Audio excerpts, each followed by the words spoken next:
Hi guys, so in this video we're going to talk about styrofoam dummy cakes. Okay, I'm going to show you how I use them, and most of the time I use them for demonstration purposes, like in this video. Styrofoam cakes are very common when you work with fondant and ganache as showcase cakes, because ganache or fondant can stay out at room temperature for a while. However, you can't really use them as showcase cakes if you're working with buttercream, because buttercream needs to be stored in the fridge. So showcase cakes are out. So the only scenario where I use styrofoam fake cakes is when I'm doing demonstrations. So like in this video. So I'll show you how I prep them. Okay, so as per usual, just your normal MDF cake board. Sorry, I've got a bit of a cough, so I might, there you go. These are 6-inch round ones. Let me see how, so I get them in different sizes, just depending on how tall they are or what I need. So this is almost 3 inches tall, so it's just 2.6. And this one is just shy of 4 inches tall. So that would have been listed as 4 inches. To stick these together, because I want to wash them and reuse them, I use chocolate ganache. So don't use glue, because once you glue that onto the board, then it stays onto the board forever. So I'm just going to quickly show you how to make the ganache. So it's just a 2-to-1 ratio. So that's 50 grams of cream and 100 grams of dark chocolate.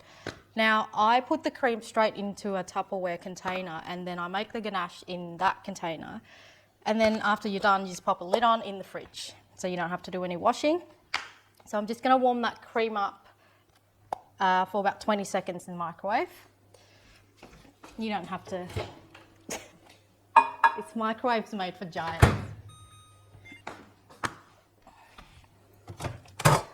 Okay, so that's only a small amount of cream, so you only need 20 seconds. So I'll tell you that's about 80 degrees. You don't want it boiling hot because it will scorch the chocolate. So about 75, 80 degrees is good. And then just chuck all your chocolate in there. Just make sure that the cream sits over the chocolate, and just leave that for about 30 seconds or a minute, just to give time for the chocolate to melt. So this is exactly how you would make chocolate ganache if you were to cover a cake with it. So just in a bigger amount, 2-to-1 ratio. So 50 grams of cream and 100 grams of chocolate.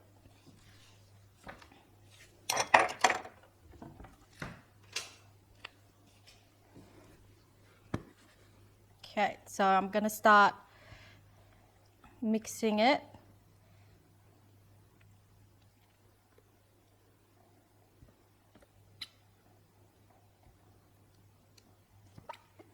This is the beauty about the microwave. So because you've got such a small amount, there's really no need to go over the stove, and then you have more dishes to wash.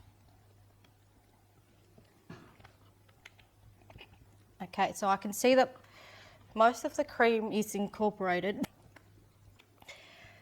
but the chocolate's still lumpy, so that's okay. I'll get that.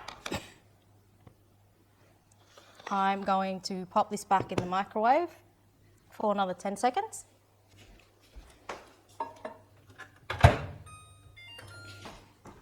Okay, let's give it a mix. Okay, so you want to go slow here, 10-second increments only, especially when you've got such little amount. You don't want to scorch the chocolate. If it gets too hot, the fat from the cream and the fat from the chocolate will split. Okay, so that's nice and glossy. Okay, so that's your glue. I'll put that aside. Okay, so as I said before, I buy these in different heights so that I can kind of play Tetris and make up the height of my cake, but I'm pretty sure you can buy a block that is 6 inches tall as well. Although, yeah, it's probably going to be more expensive. So first we need to stick that onto the other tier. Okay, so you just want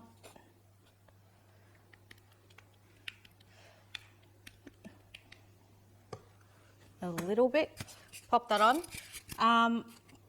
All of them will have this ridge, okay? So you want to find that ridge and line it up.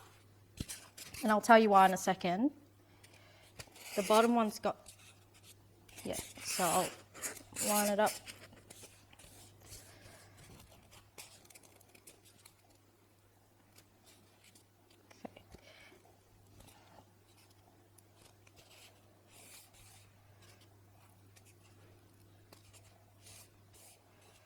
Okay, so make sure that the top is even. Now we're going to stick it onto the board. Now, you need quite a bit of ganache to stick it onto the board because you don't want it to move at any stage when you're working on the cake. So this is one of my tricks. Okay, so instead of making it flat, do this and it will help the cake stick to the board better. Okay, and now we're going to push it down and kind of swivel it around a little bit so this gets the chocolate really flat. Okay, so that we don't have any gaps, and just turn it around just to make sure that it's all centered. And then this goes into the fridge. Probably only just need 5-10 minutes for the ganache to set. So put it in the fridge. Don't leave it out at room temp because it will take hours for it to set. And even then it won't set really hard. So 5 minutes in the fridge and then you're done. Okay, so now that the cake's in the fridge, I'm just gonna put this away because I know I won't need it anymore. But you can just leave it out on the bench if you know that you're gonna need it as you work in this session, all right? So, like I said, it's nice to just be able to pop a lid on. And I will put a date on it. Okay, so I know that you can freeze ganache, and a lot of people make it in advance and put it in the fridge, but just keep in mind that freezing ganache will change the consistency of it. So when you melt it again, it might not come together. So what I do is I keep the ganache until the expiry date of the cream that I use. Okay, so I'm just going to put a date on it.